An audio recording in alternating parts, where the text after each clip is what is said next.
Well, I think judging from this, do you think that it's time that Tony Khan maybe is coming to a point of realization that, boy, I'm in the soup here. My viewers are eroding. I can't sell tickets to the live events. People aren't interested in my talent because the booking is all over the place. Do you think Tony has finally come to grips with that and is being honest with himself and going to try to do something about it?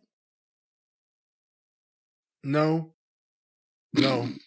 I think Tony's going to double down on his leadership.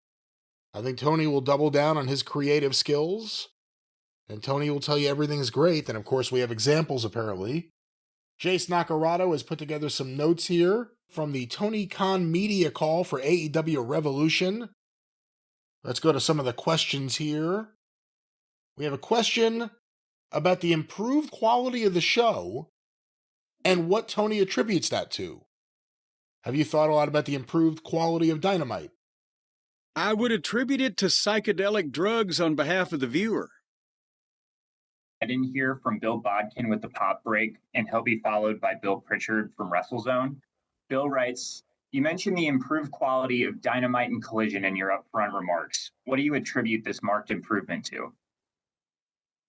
That's a great question. I think there was 5 years ago, around the same time, on the path to the original Revolution, I made a lot of New Year's resolutions to myself, and I felt like the television in January, February, and into March 5 years ago, around the original Revolution, was better and some of the best television we ever did. And every week we delivered a great show. We never took the foot off the gas pedal. And I think there are many elements that make a wrestling show great. And I made a promise to myself 5 years ago around New Year's, going into 2020, at the end of 2019, that we were going to deliver great shows every week. And really the big thing I told myself, this is no secret, I said it back then, so you can go back and look at the interviews. I told myself, if I don't like something and somebody pitches me an idea, I'm not going to be nice anymore. I'm just going to tell them, no, I'm not going to do it. I'm sorry.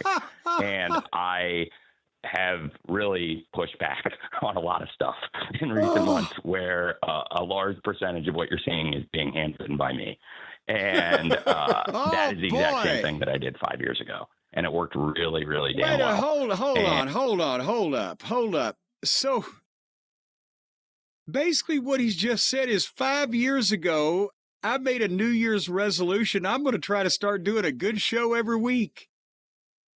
And I guess by implication, but yeah, later on I quit doing that. So now it's 5 years later, but I'm promising myself to do it again. What is he fucking talking about?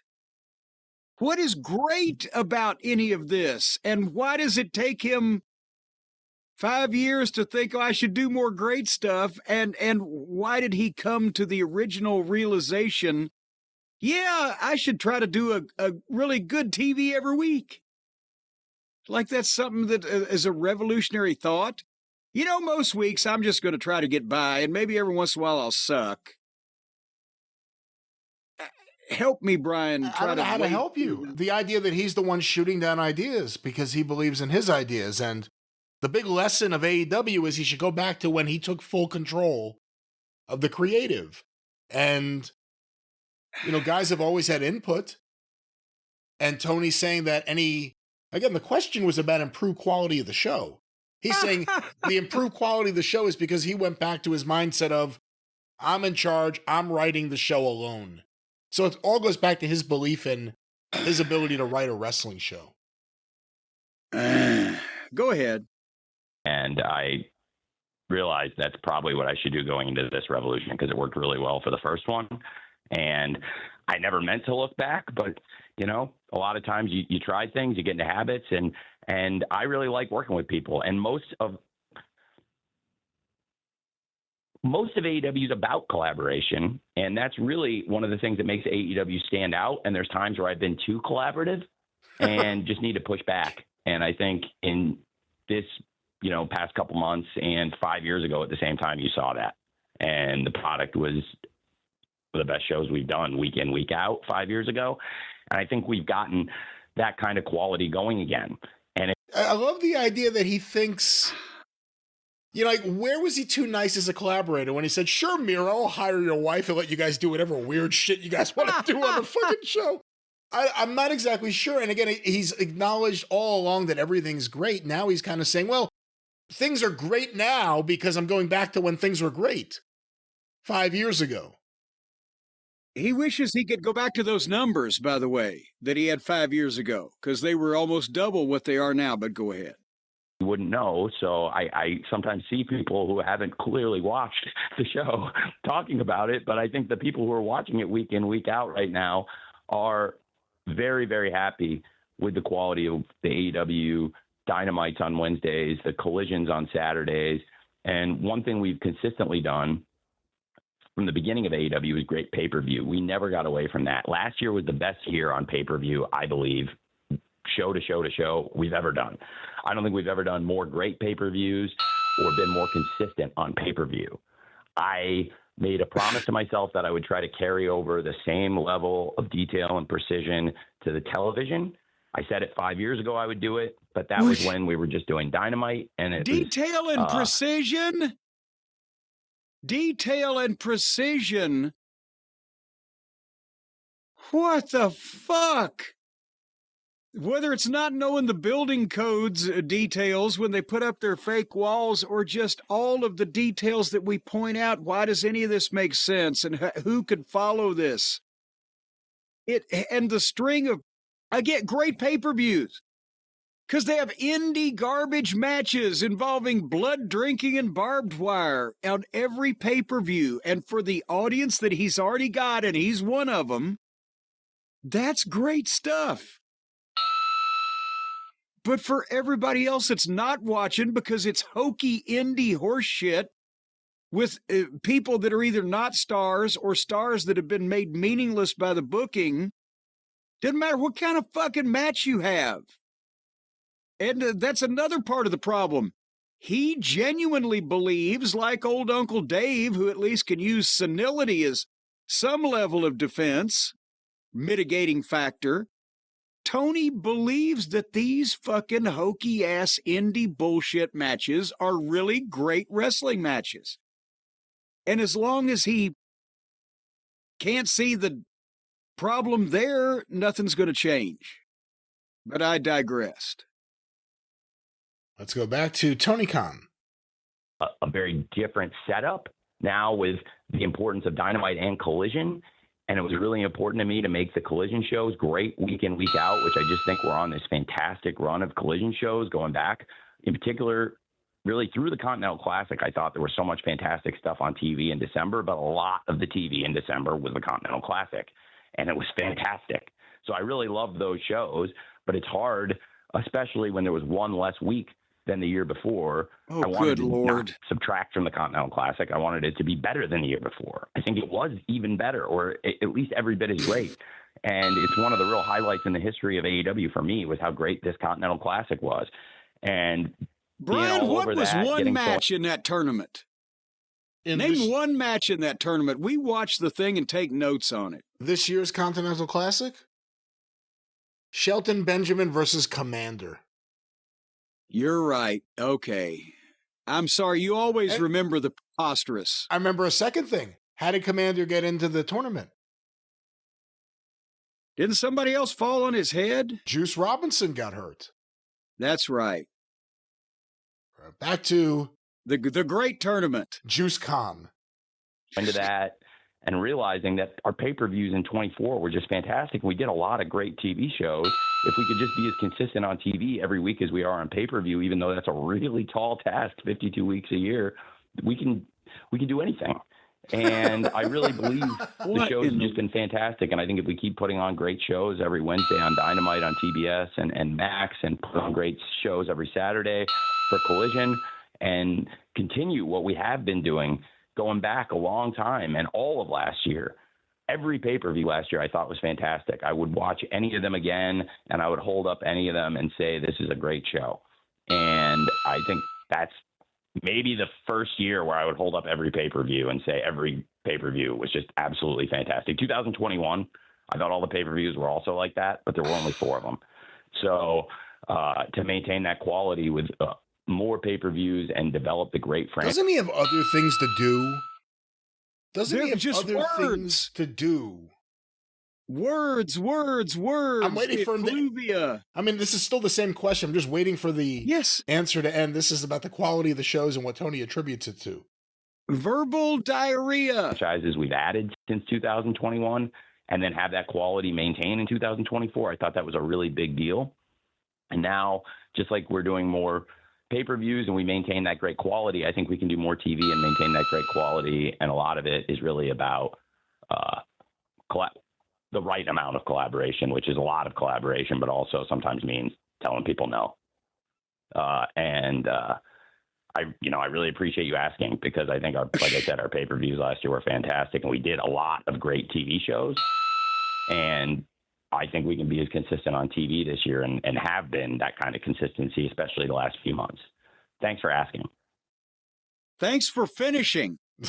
Well, there's Tony's. No, but here's the thing. So again, we've pointed out everything in excruciating detail that's wrong with this fucking dog and pony show, and his response is to how everything's been great is that, yeah, as long as he tells the right people no and does his own shit, everything's great, and we're going to try to continue to be great like we were great 5 years ago, and we're all great, and everything's great. Well, Jim, let's go back to Tony Khan. There's more? There is indeed more. Tony Khan was asked about something we just talked about on the show. You talked a lot about it. The lack of AEW production meetings, or I guess the question was about overall what's going on with these production meetings. Let's go to Tony Khan's answer. Yeah, I meet with everybody involved several times a day in a couple different groups, in a few different working groups. And I've got all of the commentators. I've got the top production people led by Mike Mansuri and his group, and coaches. And I'll meet with them individually and in groups. I'll get the production people and the commentators together. I'll get with the individual coaches. The coaches will also meet with the production people, and we'll go over things throughout the day. And like all processes in life, I think we're constantly looking at this. And when you depend on people, there's got to be good communication between people. And it's one of those things that I'm constantly looking at, and I want to do better with always, and with everything. It's like, and like, I do think it's a great process for us, and we've had great shows recently. And, I'm very proud of the shows we've been putting on. And I think we have a great staff of people, and, that's kind of how we do it. So I'll generally come in with an outline for what I'm looking for. We know who our top stars, our top rivalries are, where we're going. We know big matches, big moments, and I've got a lot of ideas, and I'll get with a group of coaches, a group of producers and production people, and the announcers, and then we'll all come together. And it's possible that I'll meet with several of the groups as individual groups, and then they'll meet with each other, and then I'll get with them generally one-on-one. And let me stop for a moment. So he's meeting with groups, different groups, and then he breaks away and meets with the star of the group one-on-one. I mean, I don't know how that works. What do you? Well, okay, let's say. So he meets with production. He tells them what he's thinking that's going to happen, and then some talent in that segment comes and says, "We don't want to do that. We want to do this." Okay. Well, but then you got to get the other guys that are involved that are going to run in and tell it. Well, then, okay. Well, now you got to go back to production and tell them what's happening now. When all these running around back and forth, modifying things, leaves more opportunities for shit to get lost in translation or stuff to be overlooked because it was not all being discussed with all parties present. They didn't have the finish with all the talent specifically nailed down and then have the production meeting, or vice versa. Have the production meeting and then tell the talent how the finish is going to go. They're just all running around fucking revamping shit. And that's the easiest way to see what you're seeing, is not even not to have a meeting, but to have too many meetings. Well, let's go back to Tony Khan. Then I'll get, before showtime, all the announcers and production people together. And it's it's something I think has worked for us, and we've put on really, really good television. And I believe have had the most consistent shows week in, week out. So that's kind of where we're going. I do think in all wrestling companies, and really in all sports companies, you get reports and anonymous reports and things like that. But in this case, I thought some of the things I read were completely untrue, which is why then you saw people backtracking from the things they said pretty quick, or putting out a totally different version of what they said. Or what's he talking about? Who backtracked on what? I have no idea. In terms of the lack of production, I can't even turn my head that far. My neck is too bad. Yeah, I mean, in terms of lack of production meetings, I heard that from talent. So no one's backtracked to me. Well, that's the problem, is he's probably having a bunch of these meetings and forgetting to tell everybody to join. Saying, oh, what I said, this is what I meant. And you get that a lot. And it's just part of sports. And, when I was first breaking in 10, 12 years ago, I used to think about that stuff a lot more. But right now I'm just focused on trying to do shows and eliminate those kinds of distractions. And when it comes to... When I was breaking into the sports biz, your dad gave you a fucking job. What do you mean when you were breaking in? When I was working my way up from the mailroom. When he was breaking in back in the old day, Birmingham. I remember Birmingham, one of my better towns. Meeting with everybody and brainstorming. We do a lot of that throughout the day. And that's really what the whole day is about, is meetings. So I found some of that discourse to be amusing, especially in the midst of the great quality. But I guess consider the source, right? Thanks for asking. Oh, there we go. Thanks for asking. Considering the great quality. If you hold these recent AEW televisions up to AEW television from 3 years ago, it doesn't even hold up. And we found plenty wrong with it then. I can't stomach any more of whether it's Uncle Dave or whether it's Tony or whether it's any of these apologists. Well, the matches are great. No, they're not. It's just the WWE is so hot. No, it's not. Another company can be hot if it deserves it while the WWE is hot. See the Attitude Era. But these matches aren't great, and this booking isn't great, and it's not because the other company is hot. It's because the other company, the booking is great, and the talent is great. And that's why they're hot. And meanwhile, the other company has the stench of grisly death because of all the chickens that have come home to roost, and they're pecking away at Tony's fucking bones. Yeah, it's not that WWE is hot. It's that AEW is a lot more appealing when WWE is cold. But let's go back to Tony Khan. I know there's another question coming up. Let's see if there's anything in between here. Thanks, Tony. Dave Meltzer with the Wrestling Observer. You're up next, and you'll be followed by Jim Barcelone with the Miami Herald. Dave? Hey, Dave.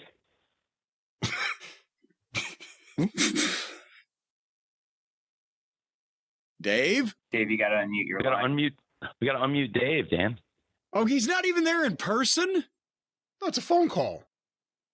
The fuck? Oh, I thought it was one of these crummy scrums. Is he still on mute? Is he still? A second. Can we help? Someone help Dave. Okay. I think him and I are hitting at the same time. Who's that? Some mute woman. Can you hear me now? Yep. Got you, Dave. Okay. All right, thanks. Tony, I was just wondering, in the last couple of weeks, we've been hearing about some of the guys that had been under contract. And I was wondering, I'm talking about Starks and Black and Phoenix and Miro. And is it a change of philosophy for you as far as releasing guys under those circumstances? Or is this like an individual case-by-case basis as far as the decisions on those particular 4 guys? Good question, Dave. It's a fair question. And I think some of it's in line with what I've been talking about. I do think, to your point, it is a case-by-case basis. I think everything is really a case-by-case basis. So much of life is a case-by-case basis. But I do think philosophically, you're right. It changed from what I've been doing, but it just felt like the right thing for the company and everyone involved at this point. And that's the thinking behind that. But like I said, it's on a case-by-case basis, and they're all different situations. But in this case, those did have similar outcomes. So in the other case, it'll be case by case until we case the joint and then pack it away in the briefcase. And ask why now and why wouldn't have done that before. And I just decided that's what I thought was the right thing to do at this point. But it's definitely fair to ask, but that's really all there was to it. Thanks, Dave. Well, I'm glad he was able to clear that up. It's definitely fair to ask. Why does he always have to give his that was definitely a good question. That was definitely a fair question. At the end of all these, Ray Phoenix released. We haven't talked about that. What are your thoughts? Here we are, a couple months into Penta's run, and now his brother's been released. What do you do? Well, and I don't recall, and I don't know if it's public knowledge, how much time that he was committed to still serve there if he hadn't been released. But I'm wondering if maybe Tony thought, well, this fucking guy, he's wanting to go anyway, and I've held him up long enough that they've already introduced Penta, so I've kind of screwed up an introduction, so maybe now I've accomplished what I wanted and I can just let him go and I don't have to pay him anymore. Who knows what is going through any of these people's minds. But I wonder, it's not really that late, and Penta hasn't been there that long, and obviously they wanted both brothers, so how quickly do you think that they can gear up into having a reason on WWE television for Penta's brother to suddenly join him and potentially help him out in a 2-on-1 situation? I would think they'd probably have some ideas, wouldn't they? I think they probably had ideas they were working on previously. I think the only problem would be, not that it's a problem, but I've really come to like Penta as a single. He stands out more, especially in WWE land. I wonder about just throwing him into a tag team, but we'll see what happens. Also, well, what would Phoenix do remarkably different from what they would do with Penta, and then you've just got two people doing almost the same thing? Also apparently released or about to be released, whatever it may be, Abaddon, Nick Camarato. What?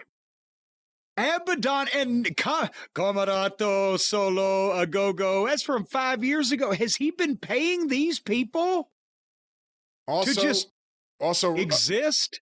Also not being brought back, released, whatever exactly it may be.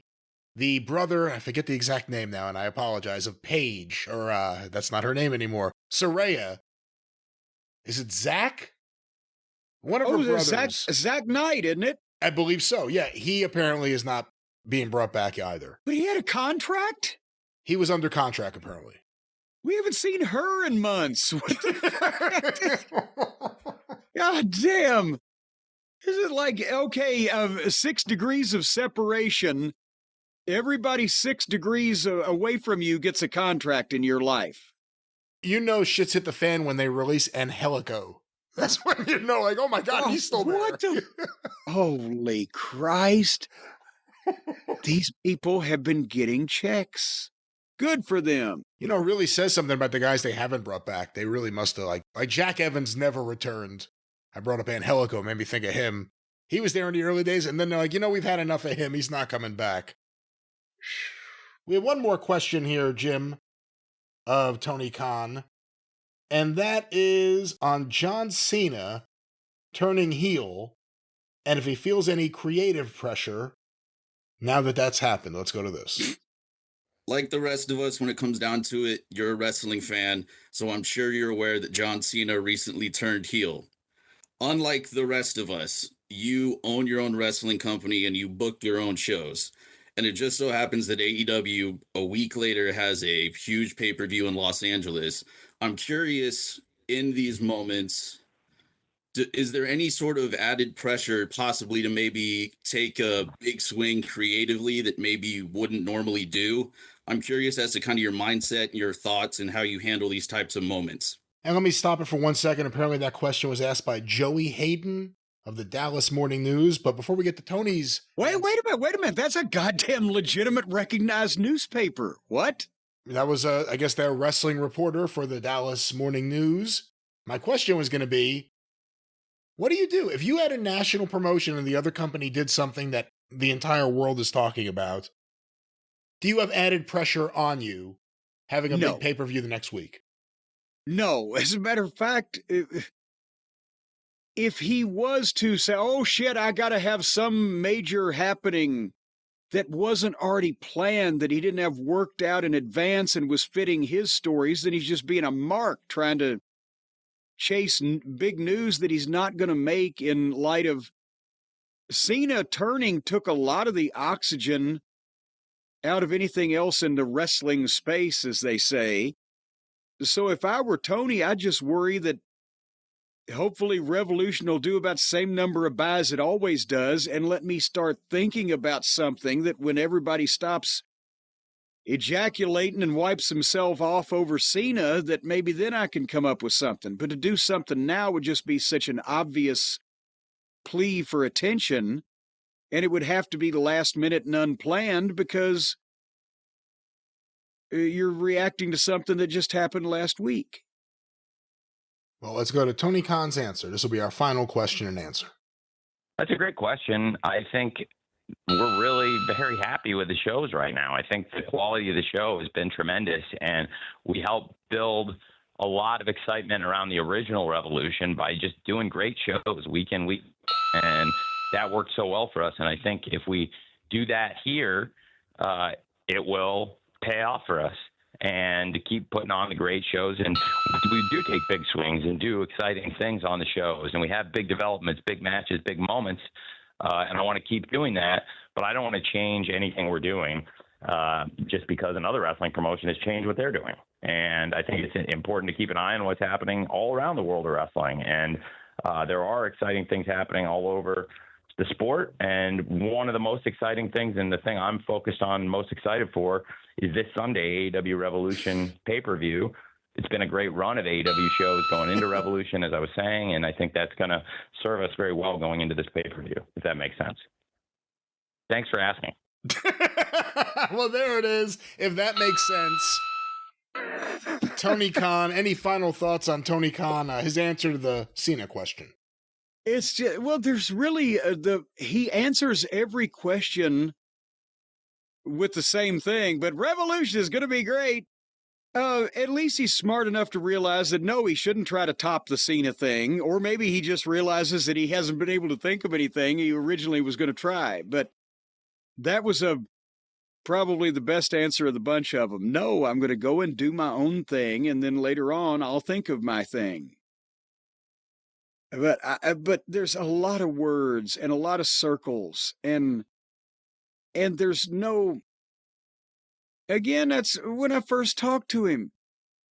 Yes, you should be confident, and you should, like a Vince McMahon type of leader, exuded confidence, and the aura that he had this handled, and he had his grip on everything. But still, he would admit when something is a task or something's a challenge, or we must work. With Tony, everything was a foregone conclusion. He was going to beat Vince. His show was going to be great. His wrestling was going to be great. This was going to have, there's no chance whatsoever of failure. And that's a stupid way to look at things. When you have just convinced yourself that everything's going to be great and there's no chance of failure or anything sucking. And it for Tony, it might work when your father has $12 billion or whatever. But for anybody else in the legitimate real world, you have to go into anything with a realistic viewpoint of the challenges and the advantages that you might face and have. And Tony is grossing more money than any wrestling company ever except for the WWE, but he's also spent more money than any wrestling company ever except for the WWE. And he still has this little problem with his shows on TV are the shits. And people are not stopping watching them. And I still have to think, and then I'll make this my last statement. I still have to think that at some point, there's got to be a goddamn fucking trigger in that contract with WBD that says if your rating goes down to 72 people, we're not going to pay you these hundreds of millions of dollars. So where is that benchmark? That, you know, or at what point do people start going, oh, fuck? So, you know, we'll find out. We will find out. Back to you, Brian. This is your show, and that was the end of the Tony Khan audio.